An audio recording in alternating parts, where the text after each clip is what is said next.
Chers téléspectateurs, bienvenue dans votre émission Avec le Maroc en direct de Washington. Je suis Adam Early et je suis heureux de vous présenter votre émission Avec le Maroc depuis Washington pour parcourir les différents dossiers politiques concernant le Maroc et les États-Unis en apportant une analyse du point de vue de Washington. Aujourd'hui, nous allons parler du rôle de l'Iran dans la déstabilisation du Maroc et du Sahel. Vous le savez, le 1er mai 2018, le Maroc a rompu ses relations diplomatiques avec l'Iran parce que Téhéran et son allié le Hezbollah ont formé, armé et financé le front du Polisario au Sahara. Dans cet épisode, nous allons analyser ce sujet, le rôle joué par l'Iran au Maroc et dans la région, et les menaces que cela a constituées pour le Maroc, pour la région et pour les États-Unis, et enfin, comment faire face à l'influence du régime iranien et du front Polisario au Maroc. Aujourd'hui, nous recevons deux invités de marque qui connaissent bien le Maroc, mais aussi l'Iran. William Lawrence est parmi nous. Il est professeur à l'université George Washington. Auparavant, il a dirigé le programme Moyen-Orient à l'International Crisis Group. Il a aussi été diplomate pendant de longues années au département d'État des États-Unis. Nous avons également Giorgio Cafiero, président fondateur de l'Institut Gulf States Analytics. Ce think tank se spécialise dans l'étude des développements politiques, économiques et sécuritaires dans les pays du Golfe et dans le monde arabe en général. Bienvenue à vous deux, messieurs, sur ce plateau. Je commence donc avec vous, William Lawrence. Comme je l'ai dit en introduction, le Maroc a franchi une étape importante en mai 2018 en rompant ses relations diplomatiques avec l'Iran. C'est la deuxième fois, ou plutôt la troisième, que les relations entre Rabat et Téhéran sont rompues. La première fois, c'était en 1979, quand le Shah d'Iran, exilé, avait visité le Maroc. Téhéran avait alors décidé de rompre ses relations avec le royaume. La deuxième fois, en 2009, et la troisième en mai dernier. Il est important de préciser que ces développements sont intervenus alors que les États-Unis ont changé leur politique vis-à-vis de Téhéran. Contrairement à l'administration Obama, le cabinet Trump a décidé que les négociations et les concessions avec l'Iran ne sont pas la bonne approche à suivre, mais qu'il fallait au contraire opter pour la confrontation afin de dissuader l'Iran et stopper ainsi la nocivité de Téhéran et de ses actions hostiles à travers le monde. Vous connaissez bien le Maroc. D'ailleurs, vous y étiez récemment en visite. Quel est votre avis? Les gens aiment bien connaître le point de vue de Washington. Et nos téléspectateurs voudraient écouter l'avis d'un décideur installé dans l'un des plus puissants pays du monde, parce que cela a une influence sur eux et sur leur pays.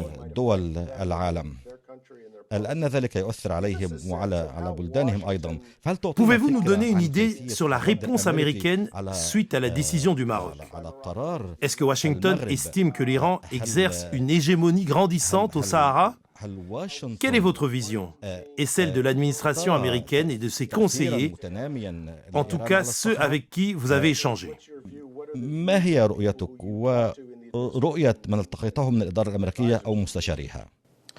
Permettez-moi de dire qu'entre les États-Unis et l'Iran, les rapports sont tendus depuis longtemps.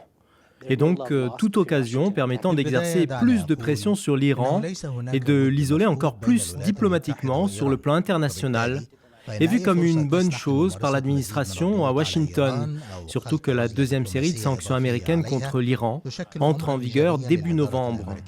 Toute séquence est évaluée de façon positive à Washington.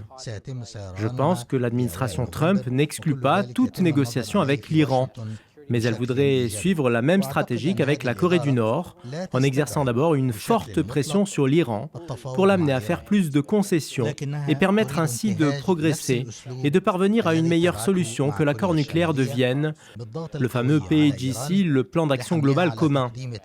En fin de compte, l'idée de négocier avec l'Iran est jugée acceptable même par les cercles les plus hostiles à l'Iran au sein de l'administration Trump. Mais tout le monde s'accorde sur la nécessité d'augmenter au préalable la pression sur Téhéran.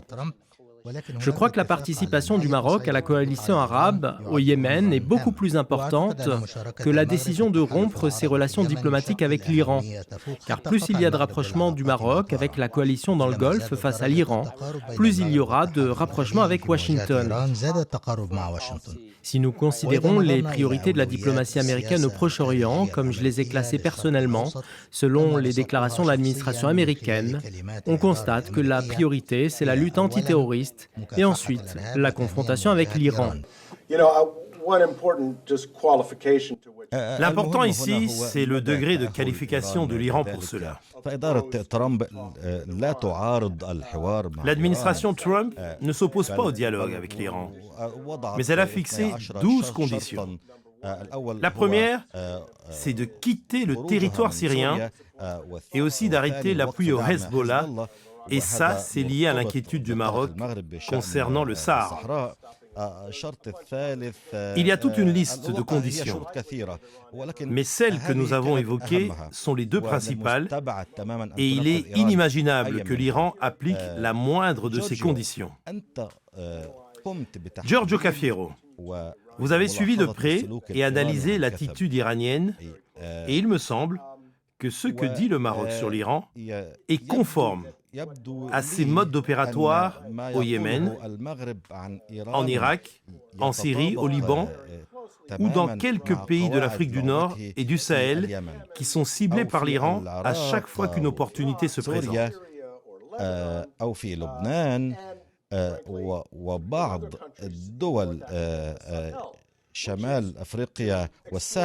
Téhéran ne rate aucune occasion pour étendre son influence, soit par le financement de ses agents, ou à travers les institutions religieuses, ou via des actions humanitaires, comme la construction d'hôpitaux, ou sur tout autre domaine sociopolitique délaissé dans un pays.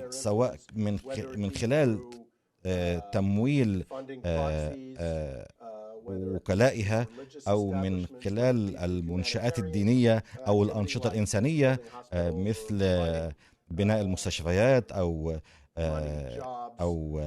تمويل أعمال أو أي فرصة في المناطق. Si on élargit le champ de vision en dehors du Maroc, pour observer ce que fait l'Iran dans le Sahel en général, en Libye, au Tchad ou au Nigeria, j'ai moi-même personnellement lu et écouté des analyses d'observateurs disant que l'expansion chiite au nord du Nigeria est inquiétante à cause des actions iraniennes.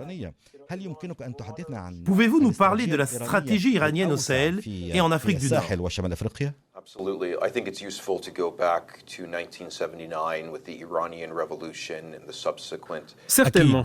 Il est utile de rappeler qu'en 1979, après la révolution iranienne et la constitution d'un État islamique à Téhéran, le discours véhiculé par le nouveau régime en place était l'exportation du modèle de Khomeini aux quatre coins du monde et le positionnement de l'Iran comme leader du monde musulman. Il n'y avait aucun doute, comme vous l'avez dit, que plusieurs pays du Sahel et de l'Afrique de l'Ouest étaient vulnérables, avec chez eux des problèmes majeurs comme la pauvreté, la sécheresse et l'absence de sécurité et les mouvements des différents groupes terroristes à travers les frontières poreuses. Tous les ingrédients étaient réunis pour que l'Iran profite du fait que la plupart des pays d'Afrique de l'Ouest et du Sahel comptent une population en majorité musulmane, ou du moins des pays comptant une importante minorité musulmane. Téhéran a tenté de profiter de ce contexte géopolitique et idéologique, mais je ne crois pas qu'elle a eu l'occasion d'exporter ce qu'ils appellent la révolution islamique chiite vers des pays où les chiites constituent une minorité. Je pense que ce sont les multiples facteurs stratégiques qui ont permis à l'Iran d'augmenter son influence sur des pays comme le Sénégal, le Burkina Faso et bien d'autres pays, des pays riches en cuivre, de zinc, etc.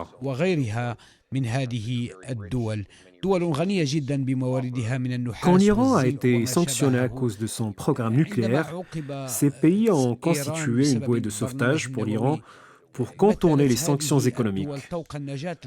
Je n'ai aucun doute, mais nous y reviendrons peut-être, que l'Arabie saoudite et d'autres pays du Golfe ont vu en la présence iranienne accrue en Afrique une véritable menace pour leurs intérêts géopolitiques et sécuritaires, et bien entendu le Maroc, qui fait partie de cette coalition arabe sunnite, voit en Iran une grande menace pour lui. Il est clair que le Maroc veut le soutien de ses proches alliés, à savoir l'Arabie saoudite et les Émirats arabes unis, pour stopper l'influence iranienne. عندما يتعلق الأمر بالجهود العربية لدفع التأثير الإيراني للخلف. Si on revient sur ce point concernant la limitation de l'influence iranienne, arrêtons-nous sur la stratégie de l'Iran. Le Yémen et le Liban sont de bons exemples pour ça. Comme vous nous l'avez dit, avant de saisir l'occasion, les Iraniens repèrent des individus capables de travailler avec eux, puis ils commencent à construire. C'est la leçon qu'on peut tirer au Liban, en Irak ou au Yémen. Et c'est ce qui a poussé l'Arabie saoudite à se positionner sur le Yémen. Si elle avait attendu plus longtemps, ce serait trop tard. Si vous donnez à l'Iran l'occasion de mettre la pagaille dans la cour arrière de votre maison, elle le fera et ne sortira jamais de la maison. Pour ce qui est du Maroc, les pas franchis par le Royaume sont des pas préventifs pour stopper l'expansion iranienne qui va constituer un véritable problème pour le pays. Quelle est votre appréciation? Est-ce que le Maroc a entrepris une action préventive en ce qui concerne l'Iran?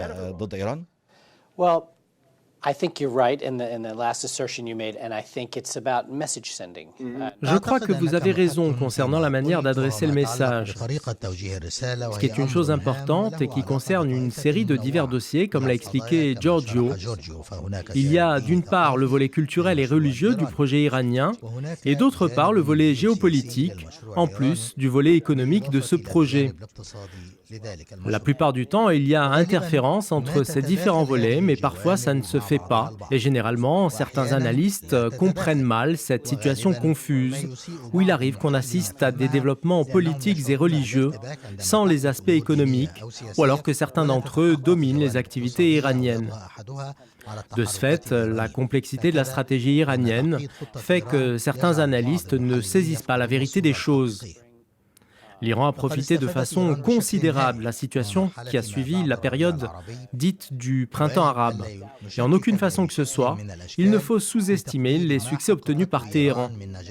Mais je dois dire que ces succès ne sont pas dus à de bonnes politiques iraniennes, plutôt à des opportunités que Téhéran a pu saisir, aidé en cela par une conjoncture économique favorable et des occasions de déstabiliser ou de contrôler une partie d'une province ou d'un autre pays de la région, ce que n'ont pas fait d'autres parties. Et donc voilà ce qui a permis à l'Iran d'exercer son influence et d'enrôler de nouvelles forces qui combattent à sa place. Les sondages les plus récents réalisés par le Centre arabe à Washington et dont les résultats ont été publiés le printemps dernier. On s'arrête si vous le voulez bien sur le sondage et on revient juste après la pause pour la suite de notre discussion.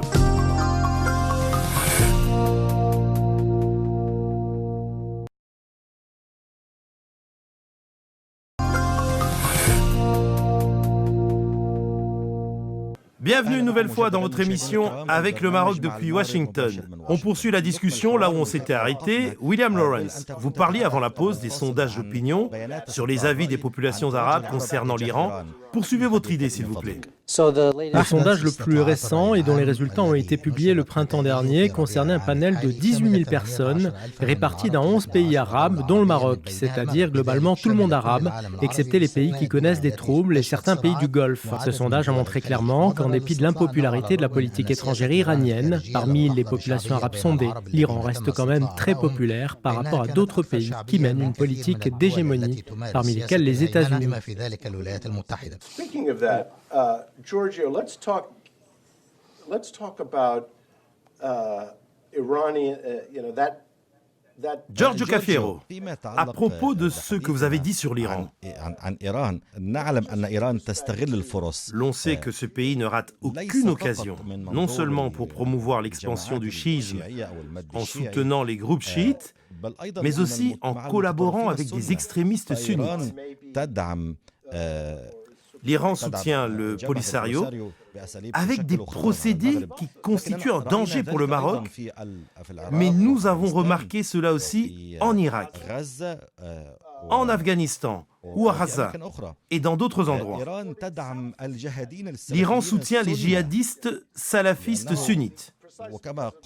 Comme je l'ai dit, si l'Iran trouve le moyen pour déstabiliser un régime avec lequel elle est en désaccord, et de surcroît, si ce régime a un pouvoir religieux, alors Téhéran n'hésitera pas une seconde à soutenir les djihadistes islamistes.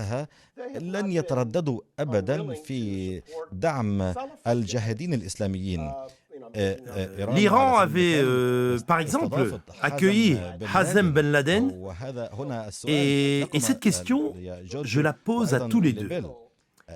Est-ce que c'est également le même cas de figure au Maroc ? Il est important qu'on présente des preuves pour appuyer ce discours. Je n'essaie pas de nier l'existence de tels liens en Iran qui pourraient être présents au Maroc, au Maghreb ou au Sahel. J'affirme sans aucun doute que les responsables marocains ont assez de raisons qui les ont poussés à cette solution.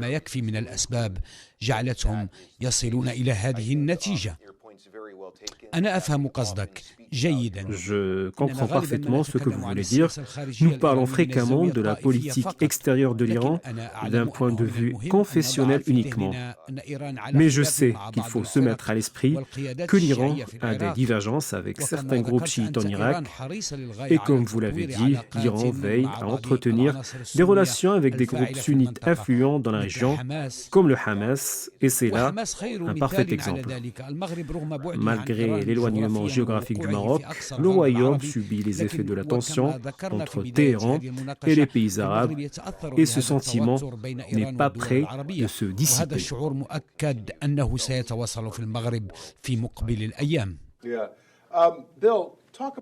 William Lawrence, parlez-nous des liens entre l'Iran et les groupes sunnites et du danger que ces connexions représentent pour le Maroc.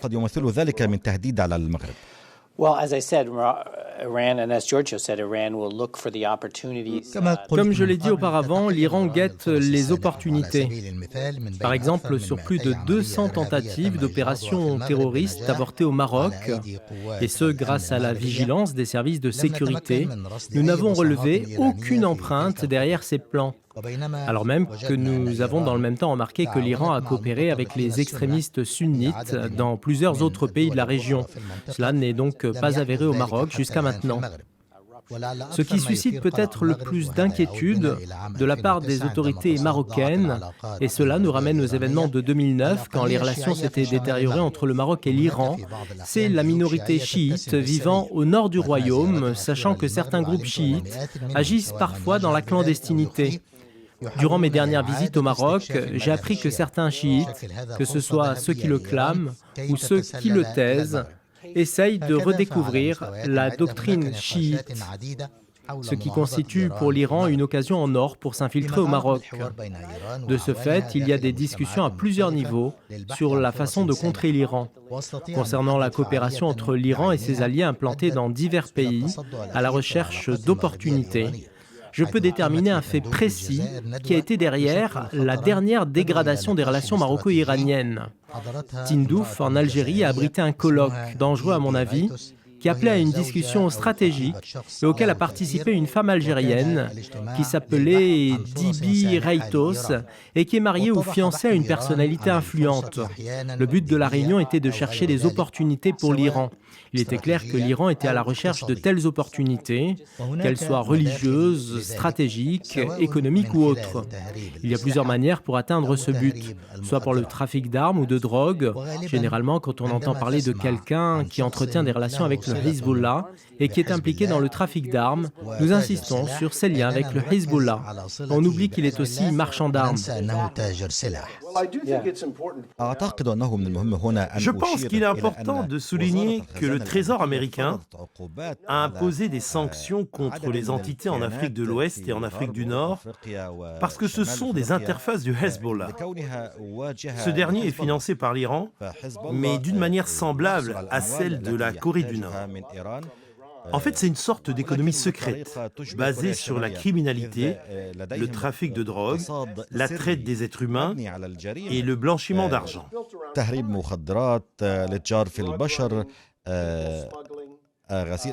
Il est donc impossible d'ouvrir un compte bancaire au nom du Hezbollah.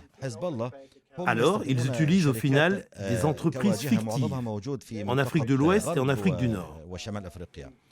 C'est pour ça que les sanctions américaines contre ces entités ont été prises afin d'isoler Téhéran et ainsi empêcher que l'argent récolté ne parvienne au Hezbollah et à l'Iran, qui l'utilise alors pour déstabiliser les alliés et les amis des États-Unis.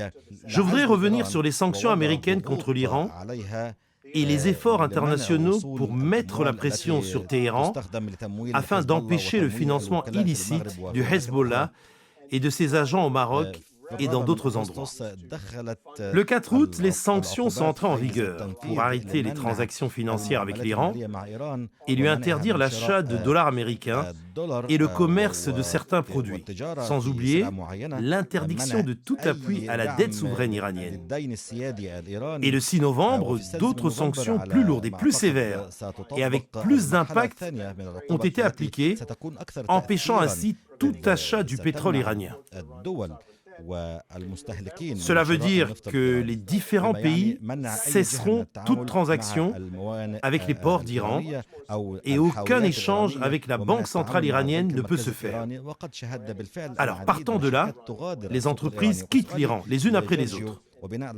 Ma question vous est adressée, Giorgio. Vous savez que des efforts sont déployés par l'Iran dans l'Ouest africain pour contourner ces sanctions.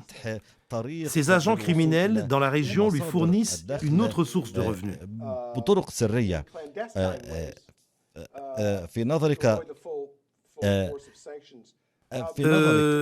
Est-ce que vous pensez que ces entités qui travaillent pour l'Iran sont en fait la démonstration d'une faiblesse des États-Unis dans l'application stricte des sanctions contre Téhéran? هل هذا يشكل ضعفا من جانب الولايات المتحدة في المنطقة؟ هل هذا الوضع سيمد إيران بشريان حياة يساعدها على تجنب تأثير العقوبات الكاملة عليها؟ Well, when Iran was previously sanctioned on nuclear grounds, they managed to do exactly. Dans le passé, quand l'Iran a été sanctionné par rapport à son programme nucléaire, le pays a réellement pu contourner les sanctions. Lors de la présidence d'Ahmadinejad, l'Iran s'est tourné vers des pays influents du Sud.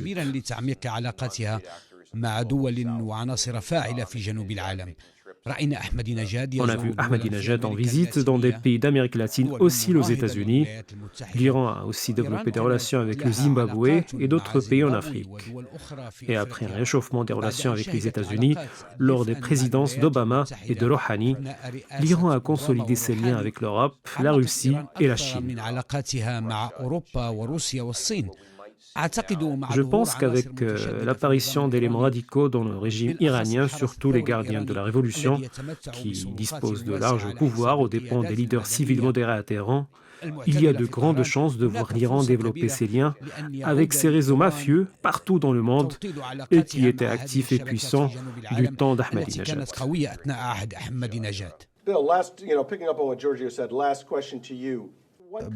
William, une dernière question pour vous. Je rebondis sur ce que Giorgio a dit, et justement, en tenant compte de ce que Giorgio a dit, on peut dire donc que le Maroc est actuellement le moteur économique de l'Afrique. C'est le pays qui capte le plus d'investissements directs étrangers. Et aussi, le secteur bancaire marocain est actuellement le plus grand financier des projets d'investissement en Afrique. Et donc, au moment où l'Iran fait de l'Afrique une source de revenus et de commerce, Quel rôle peut jouer le Maroc en tant que force financière pour stopper l'Iran? إن صح التعبير لقطع مثل هذه الأنشطة. I would say with the demise of Algeria in Africa, and this, Avec le recul de l'influence et le rôle de l'Algérie en Afrique et toutes les positions politiques que véhiculait le mouvement des non-alignés, qui a offert à l'Algérie un rôle hégémonique sur le continent africain,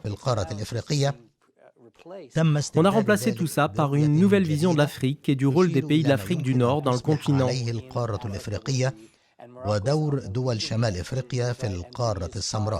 Là, le Maroc apparaît en tant que leader dans ce rôle. La Tunisie a essayé, mais elle n'a pas réussi. C'est aussi le cas pour l'Égypte et la Libye. Le Maroc actuellement, grâce à sa situation privilégiée, en tant que pays le plus stable en Afrique du Nord et celui qui réalise le plus de croissance économique, est dans une position qui lui permet aujourd'hui d'impulser l'essor et le développement du continent africain de façon considérable. Je dois dire que j'ai été très impressionné quand j'ai appris le rôle de leadership que joue le Maroc dans les pays d'Amérique latine dans le cadre de la coopération entre les États du Sud afin de redéfinir l'agenda des objectifs économiques communs, ce qui ferait de l'Iran et de l'Algérie les grands perdants de la nouvelle donne. Merci à vous deux pour cette discussion très riche et qui, je l'espère, a plu à nos téléspectateurs en espérant vous retrouver au prochain épisode.